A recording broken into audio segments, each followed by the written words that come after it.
Hello everyone, welcome back to our channel Taj daily life vlogs. ఇవాళ మనం vlog వీడియోలో మనం వచ్చేసాము వైజాగ్. ఇప్పుడు ప్రజెంట్ నేనున్నది Vizag RK beach. Morning 5 AM అయిందండి మేము ఆర్కే బీచ్కి వెళ్ళేసరికి. మేము నైట్ అయితే విజయవాడ నుంచి బయలుదేరాము వైజాగ్కి. మార్నింగ్ 5 కల్లా మనం అక్కడ డ్రాప్ అయిపోయాము. అక్కడ నుంచి డైరెక్ట్గా ఆర్కే బీచ్కి అయితే వచ్చేసామండి. మార్నింగ్ 5 AM ఈ విధంగా ఉంది. 5 AM అప్పుడు కూడా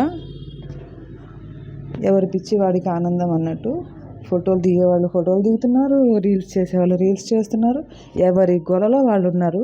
మేము వచ్చిన పర్పస్ అయితే మా బాబు మెయిన్స్ ఎగ్జామ్ రాయడానికి అప్లై చేసుకుంటే వాడికైతే వైజాగ్లో వచ్చిందండి సెంటర్. అందుకని చెప్పి మేము వైజాగ్ అయితే వెళ్ళాము. ఎగ్జామ్ ఆఫ్టర్నూన్ 2 o'clockకి కాబట్టి ఇంకా చాలా టైం ఉందని చెప్పి ఇంకా అక్కడ వెయిట్ చేయడం ఎందుకని మేమైతే వైజాగ్ చూడడానికి అయితే వచ్చేసాము. ముందుగా అయితే వైజాగ్ ఆర్కే బీచ్కి అయితే వచ్చాము. మా పిల్లలు అయితే వచ్చిన వాళ్ళైతే మా పెద్దబాబు అండ్ వాడిద్దరు ఫ్రెండ్స్ అయితే వచ్చారు ఎగ్జామ్ రాయడం కోసం. వాళ్ళైతే ఆ చీకట్లోనే ఆ బీచ్ అంతా తిరిగారు. అలా తిరుగుతూనే తెల్లవారిందండి. చలికాలం కదా, చాలా కోల్డ్గా ఉండింది. కానీ బీచ్ ఏరియాలో ఇంకెంత చలిగా ఉంటుందో అనుకున్నాను, కానీ చలి అయితే అంతగా అనిపించలేదు. తెల్లవారుతుండగా పావురాలు అండ్ వాటితో పాటు కాకులు కూడా వచ్చేసాయి. వీటితో పాటు మనుషులు కూడా అలాగే. రష్ అయితే బాగా పెరిగిపోయింది. చూస్తున్నారు కదా, తెల్లారిపోయింది. సన్ రైజ్ చూద్దాం అనుకుంటే ఎంత వెయిట్ చేసినా సన్ రైజ్ అయితే రాలేదు. మార్నింగ్ సన్ రైజ్ వచ్చేసరికి 8:30 ఆ టైం అయిందండి. సన్ రైజ్ అయితే 8:30 ఆ టైంకి వచ్చింది. సన్ రైజ్ చూసేసి బీచ్ నుంచి అయితే బయలుదేరిపోయాము. అక్కడ నుంచి బయలుదేరి మధ్యలో ఫ్రెష్ అయిపోయి అక్కడ నుంచి రిషికొండ బీచ్కి అయితే వెళ్ళాము. రిషికొండ బీచ్లో అయితే చాలా ప్లెజెంట్గా ఉంది. వాటర్ కూడా చాలా బాగుంది. వచ్చే జనాలు కూడా చాలా ఇదిగా ఉన్నారు. ఆ బీచ్ కూడా చూసేసి అక్కడ నుంచి మనకి దగ్గరలో ఉన్న రామానాయుడు స్టూడియోకి అయితే వచ్చేసామండి. ఈ రామానాయుడు స్టూడియో మనకి ఈ విధంగా కొండ మీద అయితే కనిపిస్తుంది. చూస్తున్నారు కదా, అక్కడికి ఎంట్రీ టికెట్ అయితే 60 రూపీస్ ఉందండి. 60 రూపీస్ ఎంట్రీ టికెట్ వేస్ట్ ఏమో అనుకున్నాము. లాస్ట్లో వెళ్ళి చూసిన తర్వాత వర్త్ అయితే అనిపించింది. మనం వెళ్ళవలసిన ప్లేస్ అయితే అక్కడికి వెళ్ళాలి. సో మనం వెళ్ళాల్సిన ప్లేస్ అయితే వచ్చేసామండి. ఇక్కడ నుంచి చూస్తే మనకి వైజాగ్ సిటీ మొత్తం కనిపిస్తుంది.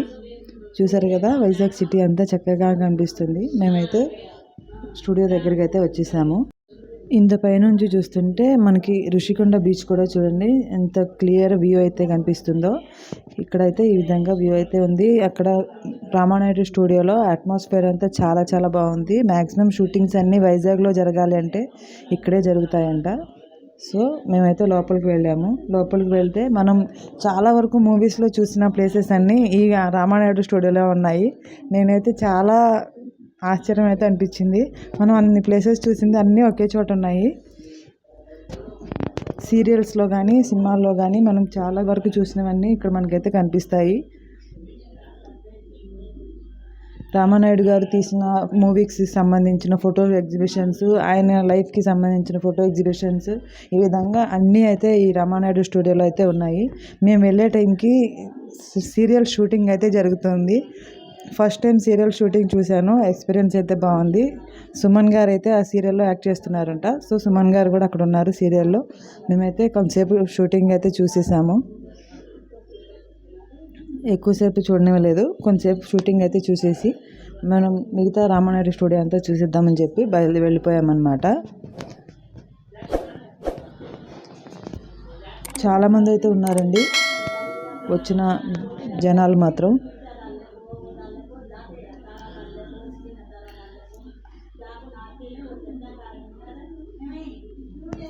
చిన్న టెంపుల్ కూడా ఉంది ఇక్కడ. మనం సినిమాల్లో ఆ విధంగా సీరియల్స్లో చూసే టెంపుల్ కూడా ఉంది. ఈ విధంగా చాలా మూవీస్లో మనమైతే ఈ లొకేషన్స్ అన్నీ చూసే ఉంటాము. డైరెక్ట్గా చూసేసరికి మనం ఈ మూవీలో చూసిన లొకేషన్ కదా అన్నట్టయితే అనిపించింది.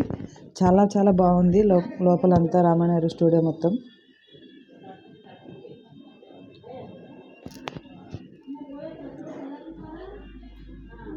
ఫస్ట్ అయితే రావడానికి ఎందుకులే అనుకున్నాము. తీరా వచ్చిన తర్వాత అయితే బాగా అనిపించింది.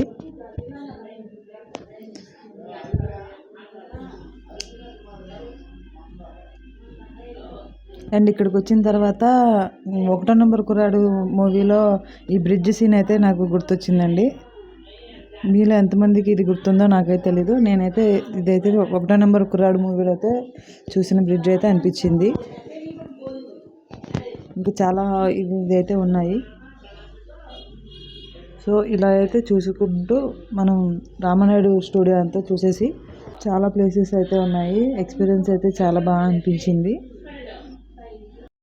ఇవన్నీ చూసేసిన తర్వాత ఇంకా బాబుకి ఎగ్జామ్ టైం అయిపోతుంది. ఇక్కడ నుంచి అక్కడ ఎగ్జామ్ హాల్ వరకు వెళ్ళాలంటే మ్యాక్సిమం 1.5 అవర్ టైం పడుతుందని చెప్పి అయితే అక్కడ నుంచి అయితే బయలుదేరిపోయాము.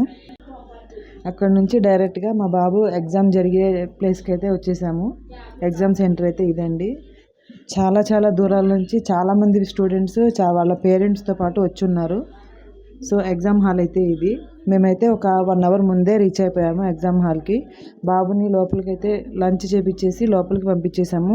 1 o'clock కల్లా వాడు ఎంట్రీ అయితే ఇచ్చేసాడు ఎగ్జామ్ హాల్లోకి. ఎగ్జామ్ హాల్లోకి వాడు వెళ్ళిన తర్వాత మేము పడ్డ తిప్పలు అయితే మామూలుగా లేవండి. అక్కడ కూర్చోడానికి ఒక చైర్ లేదు, తాగడానికి ఒక వాటర్ లేదు, ఏమీ లేవు. ఏం కావాలన్నా చాలా దూరం అయితే వెళ్ళాలి. చాలా వెయిటింగ్ తర్వాత 6.5 అవర్స్ వెయిట్ చేసిన తర్వాత ఎగ్జామ్ అయితే కంప్లీట్ అయింది. బాబు అయితే బయటకు వచ్చేసాడు. కొన్ని వందల మంది పిల్లలు అయితే ఎగ్జామ్ అయితే రాశారు. బాబుని తీసుకొని ఇంకా అక్కడ నుంచి డైరెక్ట్గా రైల్వే స్టేషన్కి అయితే బయలుదేరిపోయాము, లేట్ అయిపోతుందని. సో ఫ్రెండ్స్, ఇదండి మా వైజాగ్ టూర్. నచ్చిందా? నచ్చితే వీడియోని లైక్ చేయండి, ఛానల్ని సబ్స్క్రైబ్ చేసుకోండి.